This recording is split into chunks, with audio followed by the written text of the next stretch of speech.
آپ جتنا کھائیں گے اتنا سوئیں گے، جتنا کھائیں گے اتنی سستی ہوگی، آپ کو نفس بہکائے گا، آپ کو نفس دھوکہ دے گا کہ اور کھاؤ اور کھاؤ۔ اس کی وجہ کیا ہوگی؟ زیادہ کھانے کی وجہ سے زیادہ سستی ہوگی، زیادہ مزیدار چیزیں کھائیں گے تو پیٹ خراب ہوگا، اس میں عبادت میں کمی ہوگی، عبادت میں سستی ہوگی۔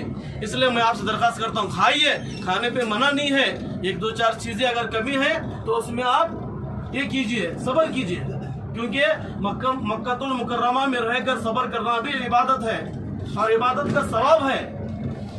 الحمدللہ ہم مشکور و ممنون ہیں دونوں علماء کرام کا، مولانا عبدالوہاب صاحب کا، مولانا ابو شاہ حماد کا۔ شاید میں سمجھتا ہوں اللہ کا شکر و احسان ہے، ہم نے گزشتہ مرتبہ 2 دن پہلے بھی زیارتیں کی، ہر موقع پر اس کی تاریخ اور اس کی رہبری کے ساتھ الحمدللہ انہوں نے بتایا، اور الحمدللہ ایسے دعائیں کی دل سے رونا آ رہا تھا۔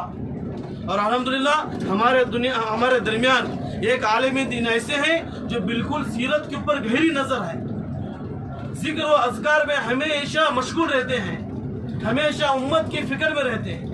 الحمدللہ ان کے جوڑے دار، ان کے چچا بھائی مولانا ابو شمع ہمیشہ ہر وقت یہ سوچتے رہتے ہیں کہ ہمارا حاجی سکون سے رہے، آرام سے رہے، اپنے کمرے میں آرام سے رہے، اسے کپڑے دھونے کی فکر نہ ہو، اسے کھانے کی فکر نہ ہو، اسے آنے جانے کی فکر نہ ہو، اسے ٹریولز کی فکر نہ ہو۔ ایک بندہ عبادت کے لیے سوچ رہا ہے، ایک بندہ راحت کے لیے سوچ رہا ہے۔ وجہ کیا ہے؟ صرف ہم عبادت کریں، ہم اللہ کو خوش کرے، اللہ کو راضی کرے، اللہ کے سامنے گڑ گڑائے، اللہ کے سامنے روئے، اللہ کے سامنے مانگے جو کچھ بھی مانگنا ہے۔ جانے کے بعد افسوس ہوگا، افسوس کریں گے، کاش میں اور کچھ دن ہوتا۔ ابھی مدینے جانے کے بعد مکہ کا ہم خواہش کریں گے، کاش اور 2 دن ہوتے، کاش اور 2 عمرے کر لیتے، کاش اور 2-4 طواف کر لیتے، اور اللہ سے بہت سی چیزیں مانگنے کی تھی، ہم نے نہیں مانگا۔ وہ افسوس ہونے سے پہلے ابھی بھی ہمارے پاس 2-4 دن وقت ہے، 2 دن کا وقت ہے۔ چھوڑیے کھانا پینا، یہ رہیں گے، انسان کے موت تک یہ رہیں گے، اور رزق جتنا ہے وہ مل کر ہی رہے گا۔ آج سے انشاءاللہ 2-4 دن بچے ہوئے ہیں، اس کو کھانا پینا چھوڑیے، تھوڑا کھانا اٹھ کے جانا ہے، کمرے میں بیٹھیں گے تو وہاں پر بھی ذکر کرنا ہے یا مذاکرہ کرنا ہے۔ ہر کمرے کے اندر الحمدللہ علماء کرام موجود ہیں، اگر کمرے کے اندر موجود نہیں ہے تو آپ کے اگل بغل میں ہیں، آئیے، پوچھئے، زبردست کیجئے۔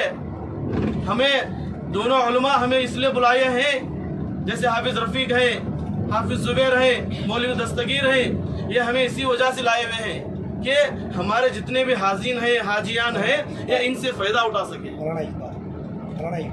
مولانا اقبال صاحب ہیں، زبردست عالم دین ہیں اپنے علاقے کے۔ بھائی 4 علماء، یہ 4 اور 2 6 علماء۔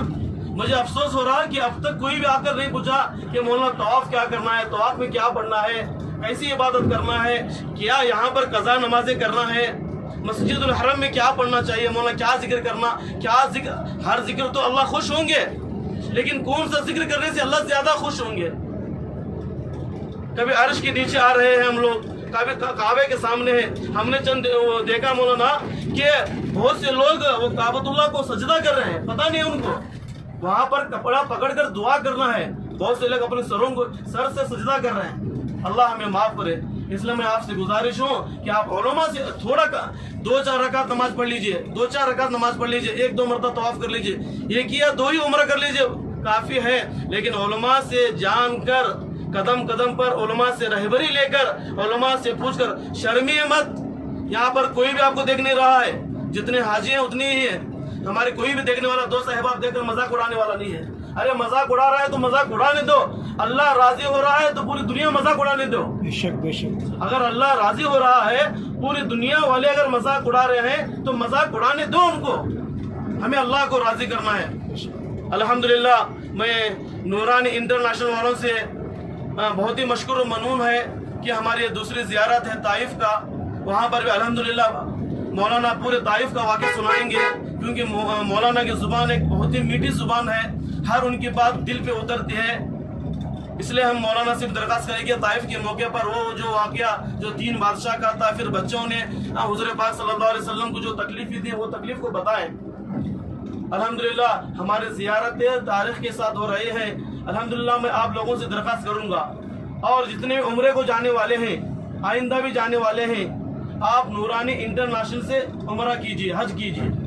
اس کی وجہ ہے آپ ہر جگہ بھی جا سکتے ہیں، ہر عمر جتنے بھی ٹریول سے آپ جائیے، اگر اس میں علماء ہو تو، اگر علماء نہ ہو تو اس میں نہ جانا بہتر ہے۔ جائیں گے تو کوئی بات نہیں، آپ کو عمرہ کرائیں گے، اگر اس میں ایک دو علماء ہو اور ایسے علماء ہو کہ ہر وقت آپ کا ساتھ دے، آپ کی راحت کا بھی، آپ کی عبادت کا بھی۔ اللہ کا شکر و احسان ہے کہ ہمیں نورانی والوں نے الحمدللہ مکے میں رہ کر مکے میں بھی رہبری فرمائی اور اپنے ساتھ خود عمرہ کرایا، پھر زیارت بھی خود بھی آپ اپنے ساتھ آ رہے ہیں اور ہر زیارت کے موقع پر اس کی تاریخ کے ساتھ ہمیں بتا رہے ہیں۔ ہم شکر منون ہے کہ اللہ تعالیٰ آپ کو اس نورانی ٹریولز کو پوری امت کے لیے خدمت کرنے کا موقع ملے، اس نورانی انٹرنیشنل کو انٹرنیشنل بنائے۔ آمین آمین اور آمین پورے تو لوگ بولو بھائی، اس سے فائدہ اٹھانے والے ارے آمین تو بولو۔ الحمدللہ مولانا اکیلے آمین بولیں گے تو الحمدللہ قبول ہو گیا آپ کا ٹھیک ہے، انشاءاللہ۔ جزاک اللہ۔ اسی چند باتوں پر میں اپنی بات کو ختم کرتا ہوں۔ بہت شکریہ، ماشاءاللہ۔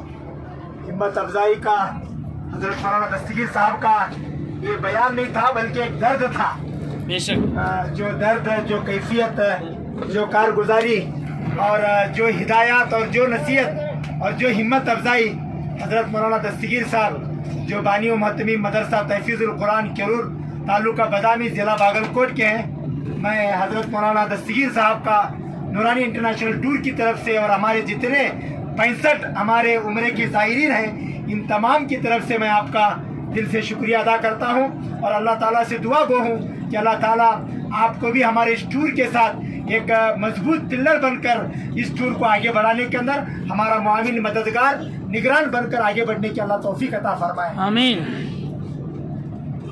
ماشاءاللہ ابھی طائف کا مبارک سفر ہمارے درمیان شروع ہو رہا ہے۔ طائف کی مختصر داستان انشاءاللہ حافظ رفیق صاحب سلام مولانا، سلام سلام۔ ہاں ڈیلی بیان ہوگا تو بیزار کر لیتے ہیں جی، اور سلام حضرت کے فیاض بھائی سے گزارش ہے، اس میں آواز ملاتے ہیں ہمیں بھی۔ باتھ روم کی سلام ہم نے خوش ہو گئے، باتھ روم کی چائے لیکن شوق